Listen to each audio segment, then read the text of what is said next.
আল্লাহর পয়গম্বর মুসা ডাক দিয়ে কই, আল্লাহ তোমার বান্দাকে তুমি কবরের মধ্যে কেন আযাব দিতেছো? আল্লাহ তাআলা বললেন, হে মুসা, এখন তুমি চলে যাও, আবার যখন আসবো তখন তোমাকে আমি বলবো। আল্লাহর পয়গম্বর মুসা আলাইহিস সালাতু ওয়াস সালাম পরের দিন আবার যখন ওই কবর দিয়া যাইতেছে রে ভাই, এবার চাইয়া দেখে আগের দিন যে কবরের মধ্যে আযাব দেখছিল, আগুন জ্বলতেছিল, পরের দিন যাইয়া দেখে আল্লাহর ওই বান্দারা জান্নাতের বাগানের ভিতরে ঘোরাফেরা করতেছে। জোরে বলা যায় না আল্লাহু আকবার। এ ভাই, কি কারণে আগের দিন জাহান্নামে ছিল, পরের দিন জান্নাতের বাগানে গেছে? এই কথাটা এখানে রাখলাম। এই কোরআনের কারণে আল্লাহ তাআলা কোরআন পড়নেওয়ালাদেরকে যারা মহব্বত করি তাদেরকেও আল্লাহ তাআলা দাম বাড়ায় দেন। দুনিয়ায় যেমন একটা মানুষ যদি ভাই মাস্টার্স পাস করে ভালো একটা চাকরি হয়, আর যে আল্লাহর বান্দারা বান্দিরা যে এই কোরআনকে মুখস্থ করবে, মুখস্থ করার সময়টা যে লাগে, এই সময়টা হলো সর্বোচ্চ। স্কুলের মধ্যে 5 পাস করলে যেমন সময় লাগে, একজন হাফিজি কোরআন হইলে তেমন সময় লাগে। এ ভাই, যদি একটা হাফিজে কোরআন কেউ যদি সিনার ভিতরে পড়তে পারে, ঢুকাইতে পারে, হাফিজে কোরআনের দাম এমন হবে, আল্লাহর এই কোরআন পড়নেওয়ালা বান্দা হাফিজে কোরআন যেই রাস্তা দিয়ে যাইবে রে ভাই, ওই রাস্তার পাশে যদি কবর থাকে, ওই কোরআনের খাতিরে আল্লাহ তাআলা ওই কবরের আযাব বন্ধ কইরা ওই কবরওয়ালাকে আল্লাহ তাআলা জান্নাত দিয়ে দেয়। সুবহানাল্লাহ। বাড়িতে যায় সুবহানাল্লাহ নাকি আগামীকাল? এজন্য তাহলে একজন হাফিজে কোরআনের অনেক দাম। আজকে মাদ্রাসায় 8 জন ছাত্রকে পাগড়ি দেওয়া হবে যারা টোটাল এই কোরআনকে মুখস্থ করেছে। ভাই, পৃথিবীর ভিতরে যত কিতাব আছে, কোনো কিতাব কিন্তু শুরু থেকে নিয়ে শেষ পর্যন্ত ভুল নাই, এমন কোনো বই নাই। কিন্তু এই কোরআনটা হলো এমন একটা কোরআন যে কোরআন শুরুতে বলেছেন যালিকাল কিতাবুল লা রাইবা ফিহি আই লা শাক্কা ফিহি, কোরআনের মধ্যে কোনো ভুল নাই, কোনো সন্দেহ নাই।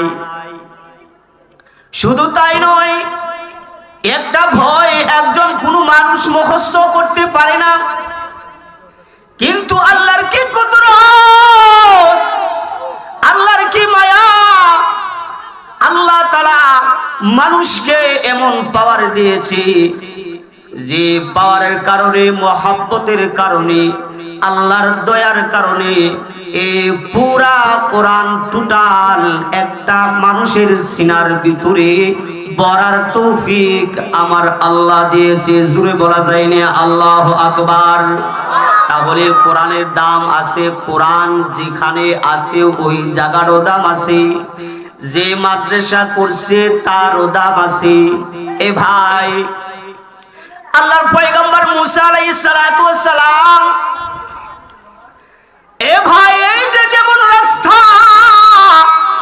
এমন একটা রাস্তা দিয়ে আল্লাহর পয়গম্বর মুসা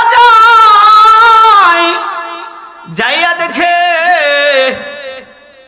ওই কবরের ভিতরে আগুন দেখা যায়, আগুন জ্বলতেছে, আযাব হচ্ছে। ভাই, আল্লাহর পয়গম্বর মুসা আলাইহিস সালাতু ওয়াস সালাম আল্লাহর কাছে বললেন, আল্লাহ গো, তুমি তোমার বান্দাকে কেন কবর আযাব দিচ্ছ? তাফসীরের যত কিতাব আছে সমস্ত তাফসীরের ভিতরে একটা তাফসীর আছে ওই তাফসীরের ভিতরে আল্লামা সুয়ুতী রাহমাতুল্লাহি আলাইহি বর্ণনা করেন, আল্লাহর পয়গম্বর মুসা আলাইহিস সালাতু ওয়াস সালাম যখন বললেন আল্লাহর কাছে, আল্লাহ তাআলা এবার বললেন, ও পয়গম্বর মুসা, আমি পরে তোমার এই জবাবটা দিব। এবার আল্লাহর পয়গম্বর চলে গেছে রে ভাই। এ দুর্গাপুর এলাকার মুসলমান ভাই, এ আমার দুর্গাপুর এলাকার মা, কার সন্তান, কার মায়ের সন্তান যেন হাফেজ হয়ে যায়। এ দুর্গাপুর এলাকার মা, মাগো তোমার গর্ভে থেকে তো সন্তান হয়েছে। ওই মা কত ভাগ্যবান মা, যেই মায়ের সন্তান কোরআনের হাফেজ হয়। ওই মা কত ভাগ্যবান, যে মায়ের সন্তান আমার মতো গুনাহগার এরকম ভাবে কথা বলে। ভাই, এ ভাই, আমার কোনো যোগ্যতা নাই, আমার কোনো ইলম নাই। এ ভাই, আমি এই জায়গার ভিতরে বসছি একমাত্র একটা দোয়া, ওইটা হলো আমার উস্তাদের দোয়া আছে, আমার পিতা মাতার দোয়া আছে। এ ভাই, ইলম দিয়া বাহাদুরি করা যায় না। শয়তানের চেয়ে বড় ইলমদারি আর কেউ ছিল না। এ ভাই, এখানে বসতে করে এত যোগ্যতার প্রয়োজন হয় না, যদি আল্লাহ কবুল করে নেয় তাহলেই বসা যায়। আল্লাহর পয়গম্বর মুসা আলাইহিস সালাতু ওয়াস সালাম ডাক দিয়ে বলে, আল্লাহ, এ ভাই অন্যদিকে আর নজর করবেন না। এ যুবক ভাই, এ আমার ছাত্র ভাই, আমি তোমাদের পায়ে ধরে বলে যাই, আল্লাহর পয়গম্বর মুসা ডাক দিয়ে কই, আল্লাহ, তোমার বান্দাকে তুমি কবরের মধ্যে কেন আযাব দিতেছো? আল্লাহ তাআলা বললেন, হে মুসা, এখন তুমি চলে যাও, আবার যখন আসবো তখন তোমাকে আমি বলবো। আল্লাহর পয়গম্বর মুসা আলাইহিস সালাতু ওয়াস সালাম পরের দিন আবার যখন ওই কবর দিয়া যাইতেছে রে ভাই, এবার চাইয়া দেখে আগের দিন যে কবরের মধ্যে আযাব দেখছিল, আগুন জ্বলতেছিল, পরের দিন যাইয়া দেখে আল্লাহর ওই বান্দারা জান্নাতের বাগানের ভিতরে ঘোরাফেরা করতেছে। জোরে বলা যায় না আল্লাহু আকবার। এ ভাই, কি কারণে আগের দিন জাহান্নামে ছিল, পরের দিন জান্নাতের বাগানে গেছে? এই কথাটা এখানে রাখলাম। মুসলমান বাবারা আমার, আল্লাহর রাসূল সাল্লাল্লাহু আলাইহি ওয়াসাল্লাম বলেন, তালাবুল ইলমি ফারিদাতুন আলা কুল্লি মুসলিম, প্রত্যেক মুসলমান নরনারীর উপর ইলমে দ্বীন শিক্ষা করা এটা হলো ফরজ। আল্লাহ রাসূল বলেন, খায়রুকুম মান তাআল্লামাল কুরআনা ওয়া আল্লামা, যে তোমরা কি তোমার সন্তানদেরকে শ্রেষ্ঠ বানাইতে চাও নাকি? এ ভাই, আমরা কি চাই না আমাদের সন্তানরা দুনিয়ার মধ্যে শ্রেষ্ঠ হোক? চাই কি চাই না? আরো জোরে বলেন, চাই কি চাই না? তাহলে যদি আমি আমার সন্তানদেরকে যদি শ্রেষ্ঠ সন্তান হিসাবে গড়তে চাই, আল্লাহর রাসূল বলেন ওই মানুষটাই সর্বশ্রেষ্ঠ যে কোরআন শিক্ষা করে এবং শিক্ষা দেয়। তাহলে যাদের আমাদের সন্তান আছে, আমরা কি নিয়ত করা যায় না যে আমার একটা ছেলে হোক অথবা একটা মেয়ে হোক অথবা আমার আত্মীয়র মধ্যে হোক একজন হাফেজে কোরআন হোক? চাই কি আমরা? চাই না। মুসলমান বাবারা আমার, মুসা আলাইহিস সালাতু ওয়াস সালাম এবার আল্লাহ তাআলার কাছে যখন বললেন, আল্লাহ তাআলা এবার সুন্দর করে কথাগুলো শোনায়া দিয়েছে। আল্লাহর পয়গম্বর মুসা আলাইহিস সালাতু ওয়াস সালামকে ওহীর মাধ্যমে জানায়া দিলেন। এবার আল্লাহ তাআলা বলেন, হে মুসা, এই যে মানুষটার খবরের মধ্যে আগের দিন দেখছো আযাব হইতেছে, আবার পরের দিন দেখছো ওই কবরের মধ্যে ওই আল্লাহর বান্দারা জান্নাতের বাগানের ভিতরে ঘুরতেছে। কেন?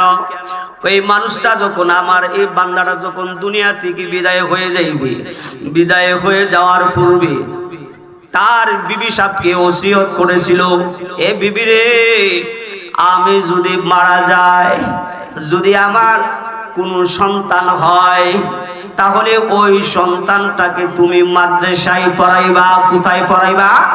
মাদ্রাসায় পড়াইবা। এবার এই আল্লাহর বান্দারা কিছুদিন পরে মারা গেল। মারা যাওয়ার পর ওসিয়তকৃত ভাবে ওই বিবি সাহেবের যখন গর্ভে তাকে সন্তান যখন হয়েছে, একজন পুত্র সন্তান হইল।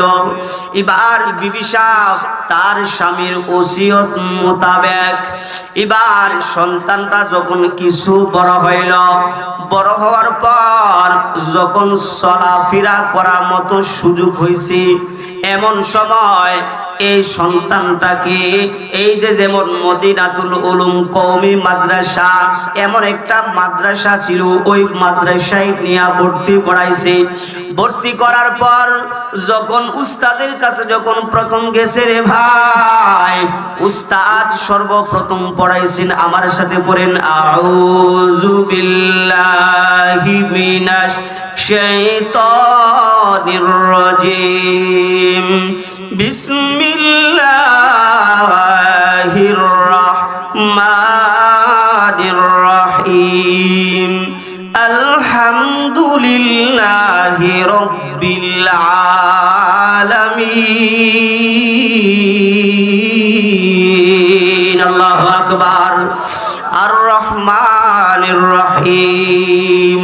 এরকম ভাবে যখন উস্তাদে যখন ওই ছাত্রকে আউযু বিল্লাহ আর বিসমিল্লাহ পড়ানোর পর যখন সূরা ফাতিহার যখন প্রথম আয়াত পড়াইলো, এবার যখন দ্বিতীয় আয়াত পড়াইলো আর রহমানির রহিম, আল্লাহ তাআলা কেমন রহমান আর রহিম। আল্লাহ তাআলা ডাক দিয়ে কয়, ও ফেরেশতা, আমার এই বান্দার সন্তান মাদ্রাসায় যাইয়া আর রহমানির রহিম পড়ে ফেলছে। আমি আল্লাহ হলাম রহমান, আমি আল্লাহ হলাম রহিম। আমার এই বান্দার কবরের মধ্যে আযাব হবে, আবার সন্তানে যাইয়া মাদ্রাসায় যাইয়া কোরআন পড়বে, আমাকে রহমান বলবে, আমাকে রহিম বলবে, এটা হতে পারে না। আল্লাহর পয়গম্বর মুসা আলাইহিস সালাতু ওয়াস সালামকে বলেন, এ মুসা, আমার এই বান্দার সন্তান যখন আর রহমানির রহিম পড়ছে, আমি আল্লাহ রহমান আর রহিমের উসিলা করিয়া আমি আল্লাহ আমার এই বান্দার কবরে আযাব বন্ধ করে আমার বান্দাকে আমি আল্লাহ তাআলা জান্নাতের ফয়সালা করে দিয়েছি। সুবহানাল্লাহ। তো জিকির করে লা ইলাহা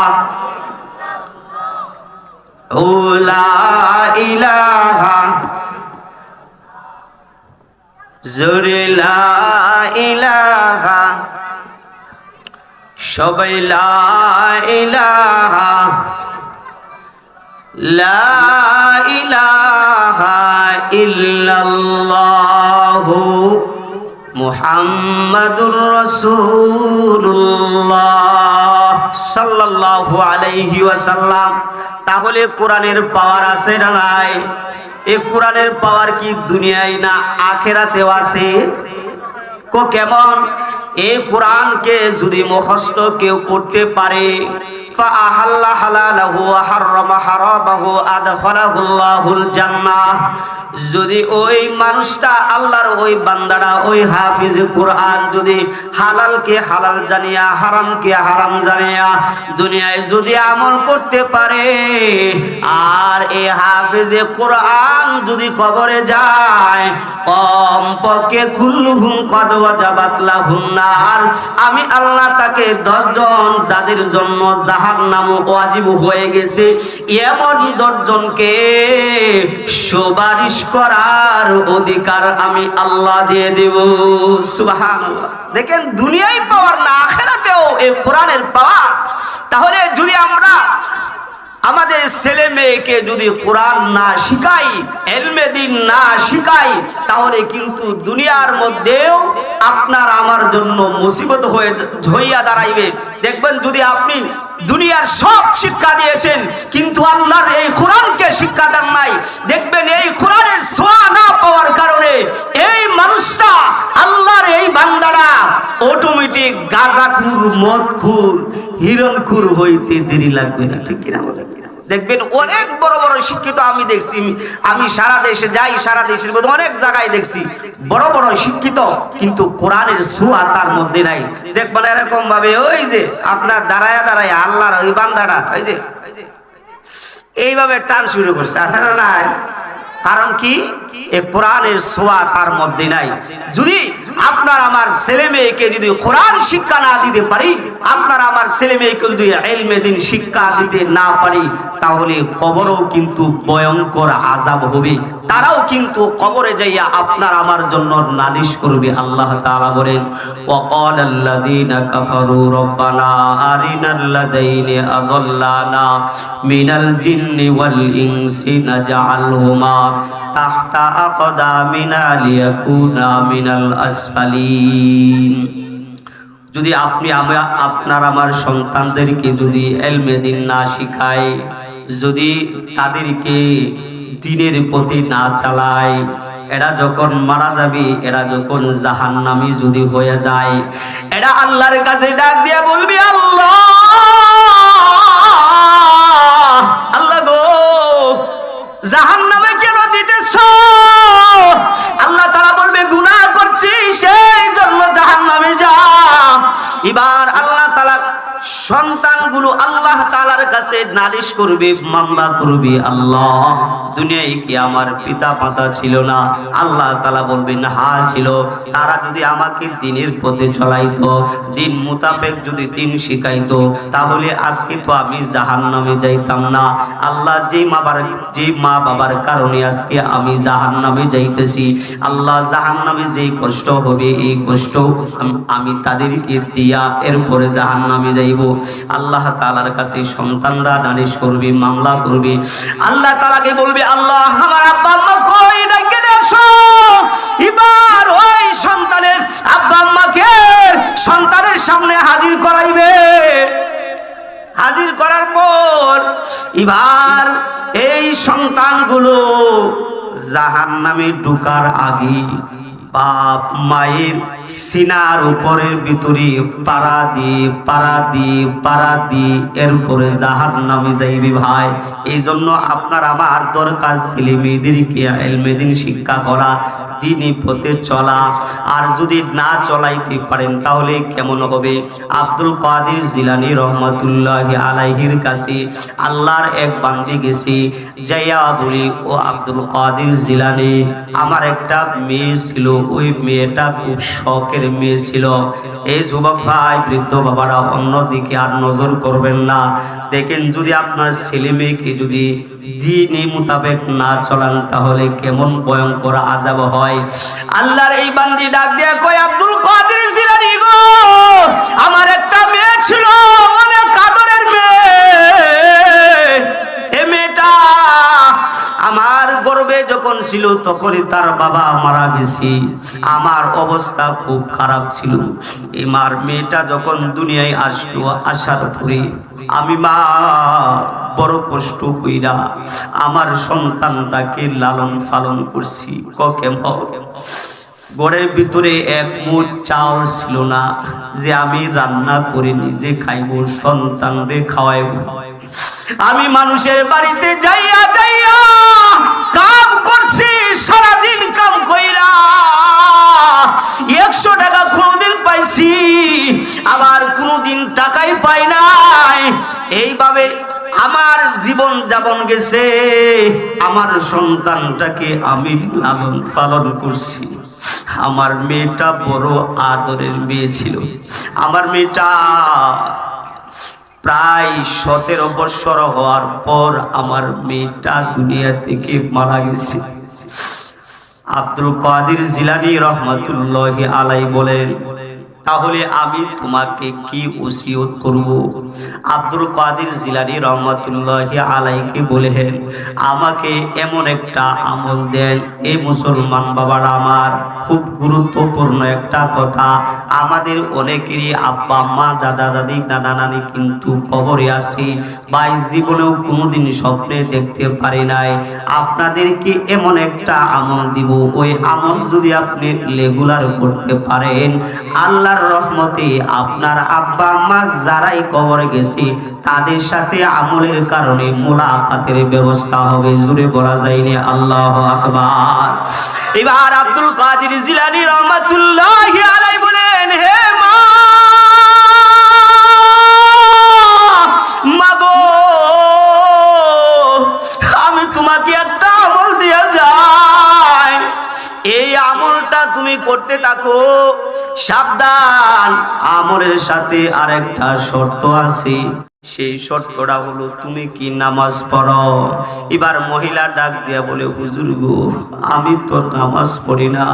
ও আমল করো, যদি করো, নামাজ যদি না পড়ো তাহলে কিন্তু আমলের কাজ হবে না। মুসলমান বাবারা আমার, এবার মহিলা ডাক দিয়ে কই, হুজুর গো, তাহলে আমি 5 ওয়াক্ত নামাজ পড়বো, এরপরেও আমার আদরের সন্তানটাকে আমি এক নজর দেখতে চাই। এবার আব্দুল কাদের জিলানী রহমাতুল্লাহি আলাইহি একটা আমল দিছে। এ বৃদ্ধ বাবাজিরা, এ আমার পর্দার আড়ালের মা, মাগো, আমরা এখানে অনেকে আছি, আমাদের আব্বা আম্মা অনেক দিন আগে কবরে চলে গেছে। ওই মা অন্ধকার কবরে আছে, বাবা অন্ধকার কবরে আছে। আব্দুল কাদের জিলানী রহমাতুল্লাহি আলাইহি বলেন, রে মা, আমি তোমাকে একটা সূরা শিখায়া দিব, এই সূরাটা তুমি আমল করবা। তুমি প্রতিদিন যখন এশারের নামাজ পড়বা, এশারের নামাজ পড়ার পর যখন তুমি শুয়ে যাইবা, শোয়ার সময় একটা সূরা আছে 41 বার পড়বা।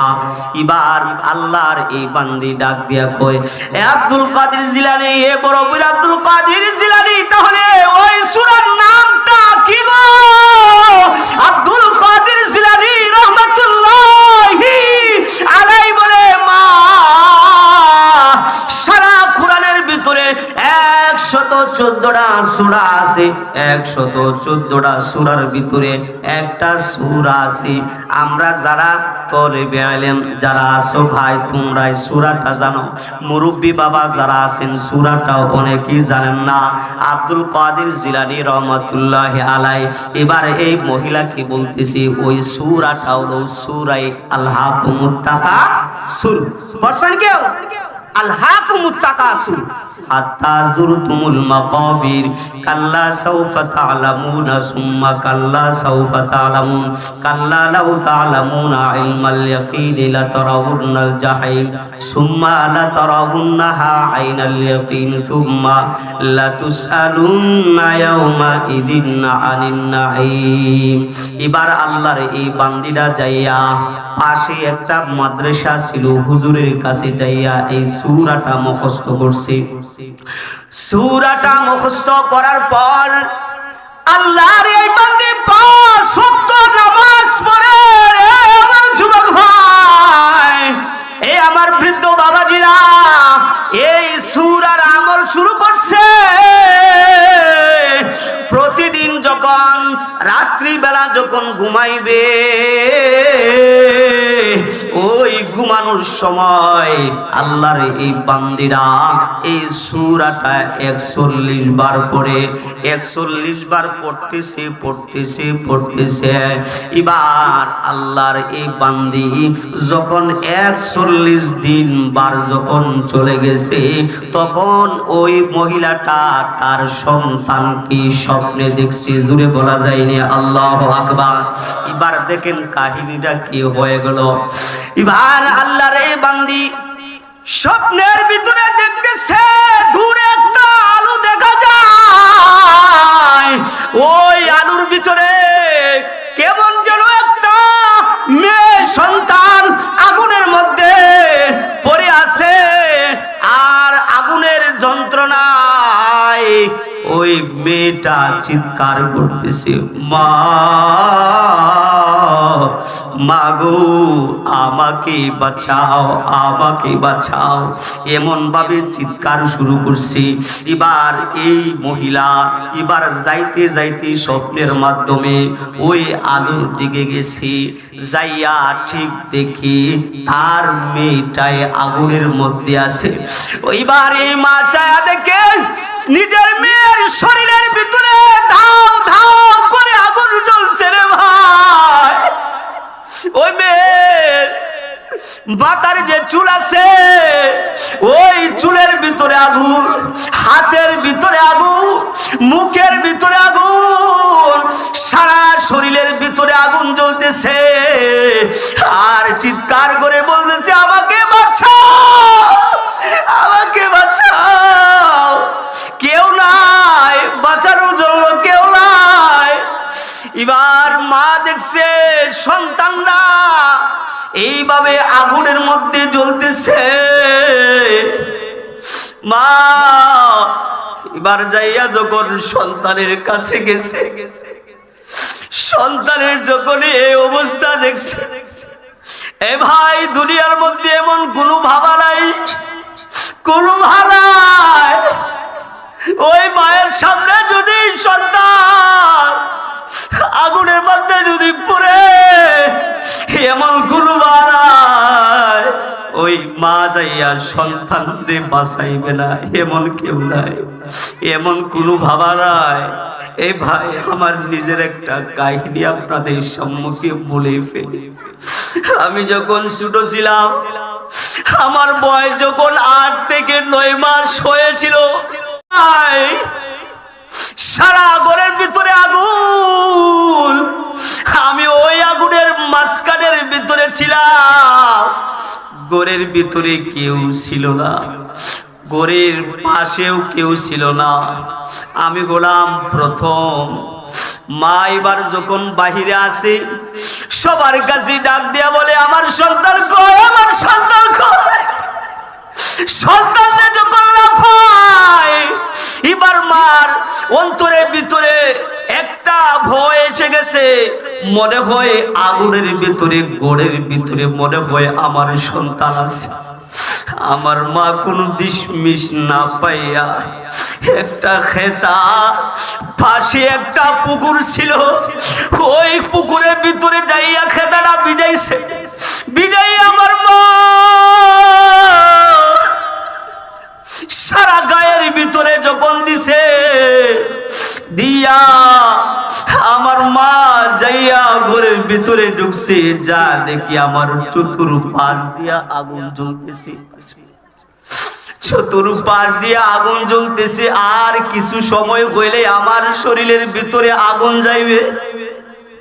এ মুসলমান ভাবা, এই এমন সময় আমার মা ধইরা আমাকে আগুন থেকে বাহির করছে, এর নাম হইল মা। ওই মা দেখে সন্তানটা আগুনের মধ্যে জ্বলতেছে। এবার স্বপ্নটা ভেঙে গেছে। স্বপ্নটা ভেঙে যাওয়ার পর আব্দুল কাদের জিলানী রহমাতুল্লাহি আলাইহির কাছে গেছে ভাই। যাইয়া এবার মহিলা বলতেছে, ও বড় পীর আব্দুল কাদের জিলানী, আমি তো আমার মেয়েকে স্বপ্ন দেখছি, স্বপ্নের মাধ্যমে দেখছি আমার মেয়ের এই হালাত, আগুনের মধ্যে আমার মেয়ে পুড়ে জ্বলতেছে। এবার আব্দুল কাদের জিলানী রহমাতুল্লাহি আলাইহি ডাক দিয়া কয়, এ মা, মাগো তোমার মেয়েটা কি ইলমে দ্বীন শিক্ষা দাও নাই? এবার মহিলা বলতেছে, হুজুর গো আমার মেয়েকে ইলমে দ্বীন শিক্ষা দেই নাই। এবার হুজুর ডাক দিয়া কয়, তুমি কি তোমার মেয়েকে পর্দা করাও নাই? এবার মহিলা বলতেছে, হুজুর গো আমার মেয়েকে পর্দা করাই নাই। এবার হুজুর ডাক দিয়া কয়, তোমার মেয়েকে নামাজের তাকিদ দাও নাই? বলে হুজুর, মহিলা ডাক দিয়া কয়, হুজুর গো আমার মেয়েকে নামাজের তাকিদ দেয় নাই। আব্দুল কাদের জিলানী রহমাতুল্লাহি আলাইহি বলতেছে, এই জন্যই তো তোমার মেয়েটা জাহান্নামের আগুনের মধ্যে আসছে। এবার মহিলাটা চলে গেছে। মহিলাটা চলে যাওয়ার পরে আবার যখন আমল শুরু করছে, আবার আমল শুরু করছে, এবার আমল শুরু করে